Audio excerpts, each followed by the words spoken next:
Community Education and Wellness group and the Wellness Partners group. We have Melanie Brown Preston here, and she's going to tell us a little bit about what she does and what she has to offer in the community and how we can all benefit from it. So Melanie, tell us a little bit about what you do. Hi Bob, thank you for having me here and thank you for helping me get my word out there. I've recently been, I've moved to the community about a year and a half ago. I came over from Fraser Valley and I came to help look after my parents. My mum has a form of dementia, and I'm trying to do, or I'm succeeding now at doing what I was doing in Chilliwack, which is teaching cooking and healthy cooking mainly. I'm a holistic nutritionist and I'm combining nutrition and cooking together. So that's what I'm doing right here in this community, and hoping to expand further and get myself in Nanaimo, and I'm willing to go up and down the island. It does, you know, as long as I can get my word out. Great, great. Well, I'm sure there's enough people around here. I don't think you have to go too far. Yes, it's great. My wife's taken your classes and I've been able to try some of that wonderful food that you make. So tell me a little bit about your journey. How did you get into doing such wonderful meals and cooking, and so nutritious and amazingly tasty? I'm full of garlic, right? There's garlic in everything. I love it. So as you probably know, I was born in the UK. So my parents moved from the UK when I was 2, and we ended up in Saskatoon. So I grew up in Saskatoon. I spent 8 years there. And at the age of 10, my parents went on holiday to the UK, and it rained and rained and rained and rained. So they decided to get out and get to the sunshine. At that time, there were 4 little ones in the house. So we went to the little island of Ibiza, which is one of the Balearic Islands in the Mediterranean off the east coast of Spain. In the 2 weeks that we were there, my parents fell in love with the island and they bought a piece of land and already arranged to have a house built. So we went back to Saskatoon and turned around and came back, and there we were living on this island. Wow. That was 1973 that we moved there. So we moved to the island when there wasn't even a supermarket. It was just like stepping back 50 years, I'm sure. And we got to learn about the foods and the way of life from the people of the land. So, you know, milk was still delivered at the end of the road. Animals were live outside the butcher shops.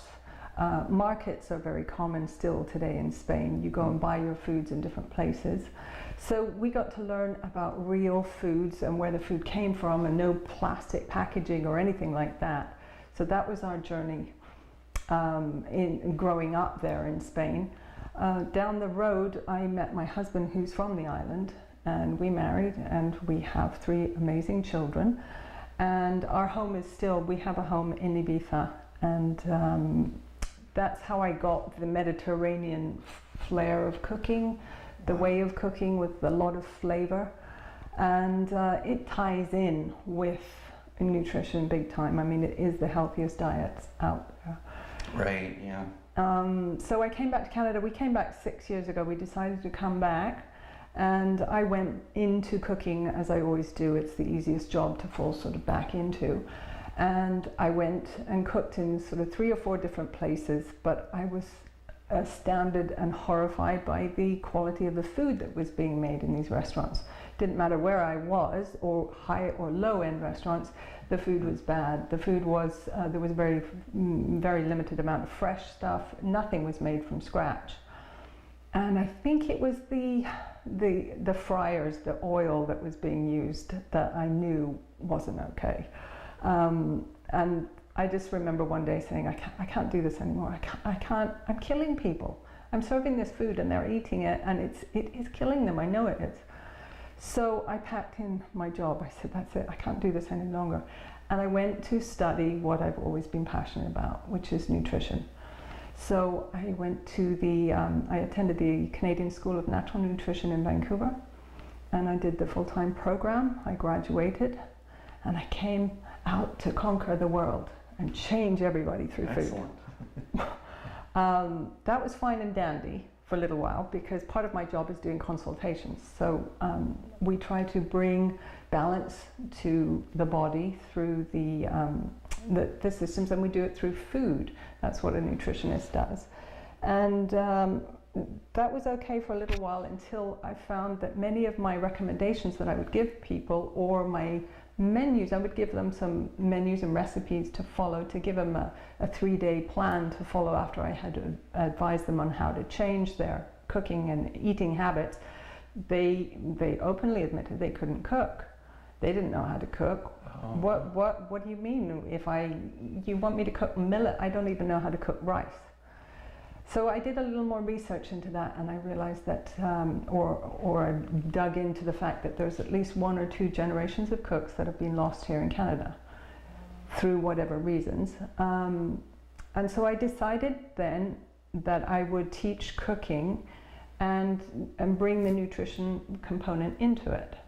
So when I teach cooking, we get all the wonderful foods out, and I get all my favorite oils, and I tell people where I buy them, where you source them, what the benefits of the foods are for, and then we pull together these amazing recipes.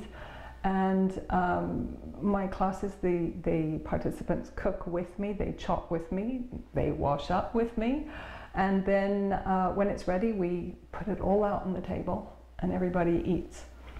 So those are the adult classes, and those are they're just a great way of getting together, and there's a wonderful feeling amongst the women or men and women that come together and we cook. And then I also am teaching children's classes.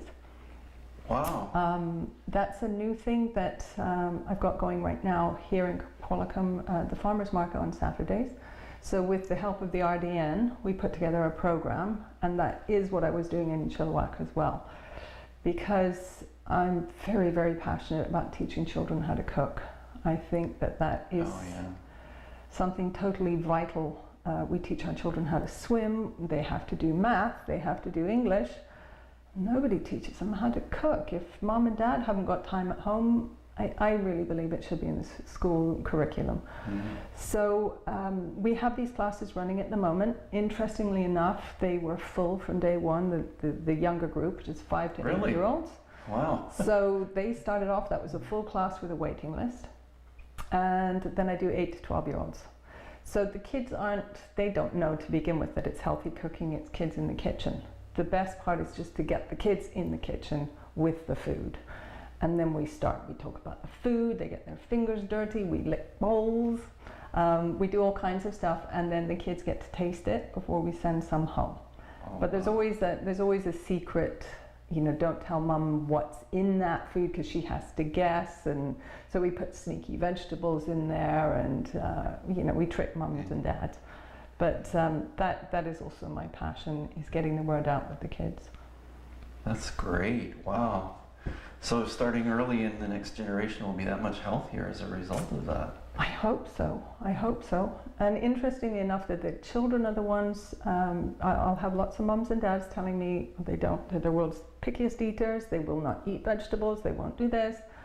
And I just smile, and because it's a very creative thing for a child to do. They own that piece of creativity, they participate, and then they are very protective towards it. So they wouldn't not try it or like it because it's part of their little creation. Oh, so yeah, that's great, yeah.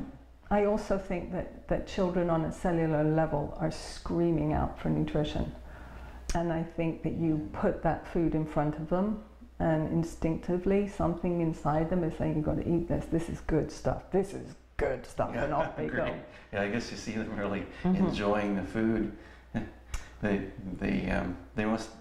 It probably has a different taste than they used to, and it does. But there's something in there because it's very interesting. Because I focused on my recipes are easy, and I focus more on sort of flavor and nutrition. So I'll take a recipe, or I will have a look at a recipe, and I always tweak it. I will change the oils, I'll change the flours, take the flours out, I'll change the dairy up. I do all kinds of things with the recipes. I do that with the kids as well. But there's something in there that the kids respond to, or most people do. I think Flavor is number one. I do find that a lot of people, they might even not put enough salt in there for me. I use sea salt all the time, Mediterranean sea salt, but a lot of people are frightened with salt, so they don't put salt, so it doesn't taste of anything, and then they end up putting ketchup, and then they put mustard, and then they put something else on. So I think you have to get flavor. Spanish food, Mediterranean food is full of flavor. It's seasonal foods that are out there, and then it's cooked in olive oil. I mean, it's just absolutely amazing, and the smell is incredible. So you get that going. The smell alone gets your mouth watering, and these kids witness that as well. They're like, smells really good. You know, they don't, it's an unusual thing maybe, I don't know, but it smells really good. So they love it. The kids eat well, and the adults do. I also have a class in Nanaimo where I teach teen mums. So we have little babies in my class. They're my youngest ones. So I have babies in the high chair. That's great. And sometimes the mums are a little bit hesitant about what we've made or what we're going to eat, but they will put it on their baby's high chair, and the babies will stuff themselves with it. That's fantastic. So wherever I go, it's very satisfying to me to watch people eat food. I'm a foodie. I'm an absolute foodie. My family is. And there's nothing better than delicious, amazing, really good food. So that's what I'm about, and I'm trying to help people understand there's nothing such as a bad cook. A bad cook doesn't exist. If the food doesn't taste good, then try and change it up. If it doesn't, feed it to the dog, feed it to the cat, Right. put it out for the birds and try again. But anybody can cook. Anybody can cook. But we do need to have a little more knowledge now about nutrition, or what to avoid, rather than just believing what's out there. And I hope to help people regain a power within their own lives, a power and their own health. I think the time has come that we need to take care of ourselves, and we need to do that through what we're putting in our mouths. Definitely. I mean, we're so inundated with the packaged foods these days, and we never know what's really in there. And so now I know, sampling your food and enjoying your food, it not only is it got a great taste to it, but it satisfies me. When I eat it, it's like, wow, that was good. It's not like, oh, that was good. Now I have to have more and more and more, and they're never satisfied with it, like the cakes and the cookies that are the regular bakeries and that kind of thing. So yeah, I really enjoy eating the food that Pam's brought home from her cooking classes, your cooking classes that she's gone to.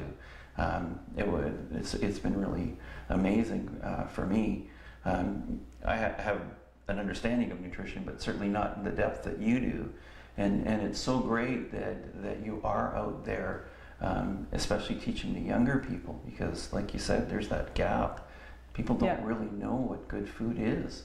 And I don't know how we're going to have a healthy generation if we don't. I mean, today, 80% of the people out there have one or more markers for chronic disease, and that's all about, you have the answer for that. It's what you put in your mouth and what your body's made of from what you put in your mouth. And if it's not healthy, your body can't be healthy. So that's amazing. Yeah. Wow. Yeah, that's exactly it. And I think what I do with, you know, for example, with the kids, what we do is they get to know that I won't use anything white. So white sugar's gone, poof, white flour is gone. They have an introduction into different types of flour, or seeds, buckwheat, for example, or spelt, or we have these long conversations about once upon a time what food was like, and if you want to eat a particular food, that's fine. We all love things like French fries. I mean, French fries are delicious. So you make them at home, and you make them with proper oil. And you cook them up, you chop them. You're not going to eat French fries twice a day. If you have to do all that work, it's a lot of work to make real French fries. They are delicious, but you can have them now and again.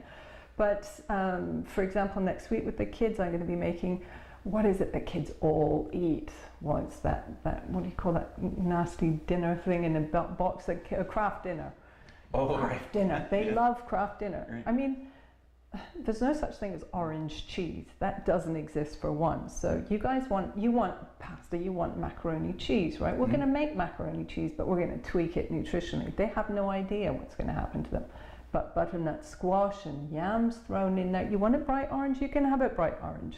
And they don't care. They see that orange and it'll probably taste way better and they'll eat it. You know, that's what's on the menu. So that's what I do when I cook. And when you say that you feel satiated and full, you're not going to get the blood sugar rushes because I don't use white stuff. So we're not going to spike your blood sugar up and down.